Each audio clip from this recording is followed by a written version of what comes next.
with Coach Bart, a 48-3 win over William Jewell to clinch at least a share, we hope more, of the Great Lakes Valley Conference Championship. First of all, what does it mean, to this program in the first year in the GLVC to bring home at least what is now a share and hopefully the full thing in a couple of weeks? I think it was important. Being the preseason #1 pick has put a target on our back. I think our kids have responded so far with that type of rating, and again, we've kind of rose to the challenge in terms of defending that #1 ranking. We still got a couple more games to go, and so we're happy where we are, but we're not done. We'll start with the defense tonight, holding William Jewell to 155 total yards and a field goal that I was partially blocked, almost didn't go through.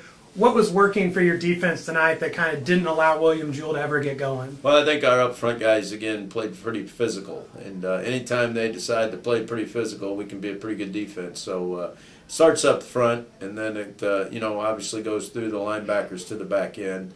I think we contained #3. He was a threat coming in. Again, we did a good job of keeping them inside and in front of us all night. Offensively, story of the night was the big play, going up and over the top because they're blitzing you and not leaving your wide receivers one-on-one.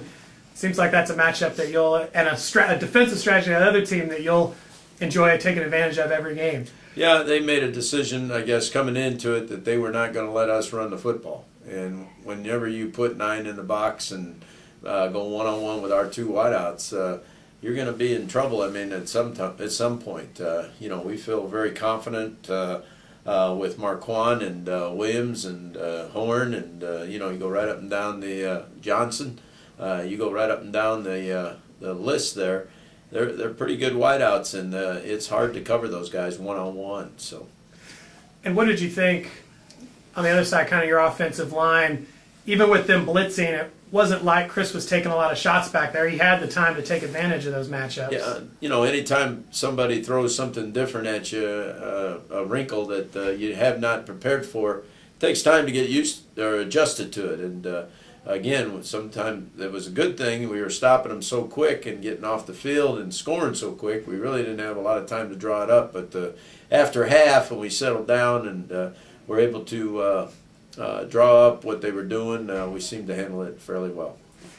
Another game here that you were fortunate enough to get a lot of guys reps here at home. Will Brucker gets a touchdown. You get to play Caleb Ogden a series at quarterback.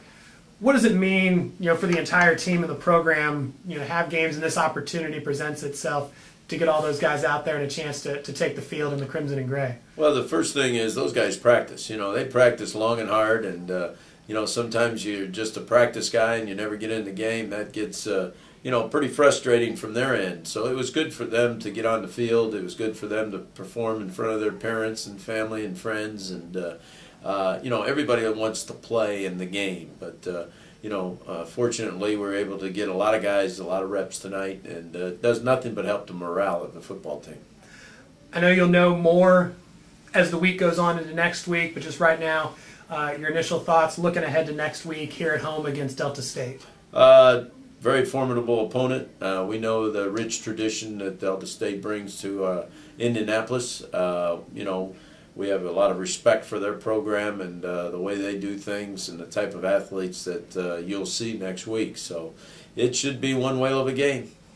Well, Coach, congrats on the win and the share of the GLVC title tonight, and good luck next week against Delta State. Thank you very much.